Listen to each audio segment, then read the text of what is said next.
हरे कृष्णा। दोस्तों, जब हम कोई एक लक्ष्य निर्धारित करते हैं तब उस लक्ष्य को प्राप्त करने के लिए एक या दो प्रयास में सफलता नहीं मिलने पर हार मान लेते हैं और प्रयास करना ही छोड़ देते हैं। ऐसा क्यों होता है और हम ऐसा क्या करें कि अपने लक्ष्य को प्राप्त कर लें? इसे जानेंगे एक छोटी सी कहानी से तथा श्री कृष्ण द्वारा भगवत गीता में दिए गए उपदेशों से। तो चलिए सुनते हैं इस छोटी सी कहानी को।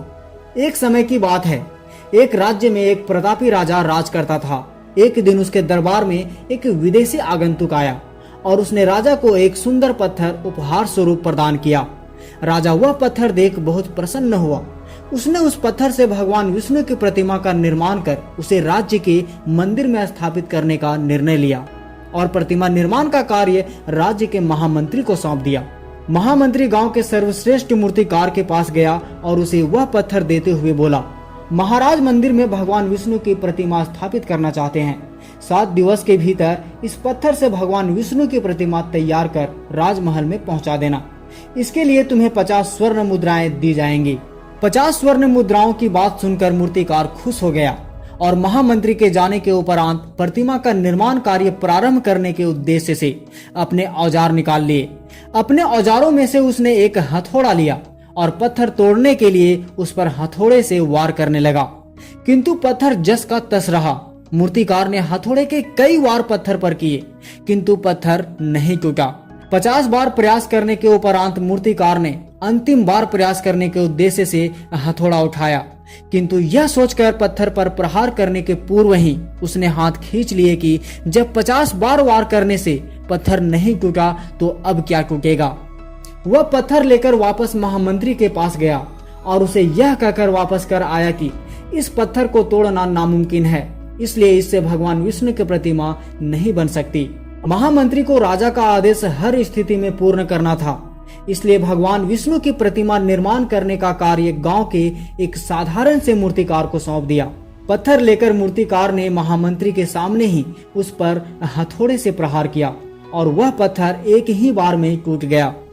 पत्थर टूटने के बाद मूर्तिकार प्रतिमा बनाने में जुट गया। इधर महामंत्री सोचने लगा कि काश पहले मूर्तिकार ने एक अंतिम प्रयास और किया होता तो सफल हो गया होता और 50 स्वर्ण मुद्राओं का हकदार होता। दोस्तों, हम भी अपने जीवन में ऐसी परिस्थितियों से जूझते हैं। कई बार किसी कार्य को करने के पूर्व या किसी समस्या के आने पर उसका निराकरण के पूर्व ही हमारा आत्मविश्वास डगमगा जाता है और हम प्रयास किए बिना ही हार मान लेते हैं।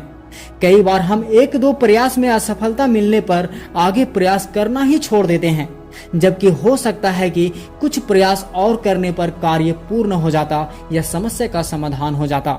यदि जीवन में सफलता प्राप्त करनी है तो बार बार असफल होने पर भी तब तक प्रयास करना नहीं छोड़ना चाहिए जब तक सफलता नहीं मिल जाती। दोस्तों, किसी महापुरुष ने कहा है, असफलता एक चुनौती है, इसे स्वीकार करो। क्या कमी रह गई देखो और सुधार करो। जब तक ना सफल हो नींद चैन को त्यागो तुम। संघर्ष का मैदान छोड़कर मत भागो तुम। कुछ किए बिना ही जय जयकार नहीं होती, कोशिश करने वालों की कभी हार नहीं होती। दोस्तों, भगवान श्री कृष्ण भगवत गीता के 2 अध्याय के 48वें श्लोक में कहते हैं, जय अथवा पराजय की समस्त आसक्ति त्याग कर समभाव से अपना कर्म करो।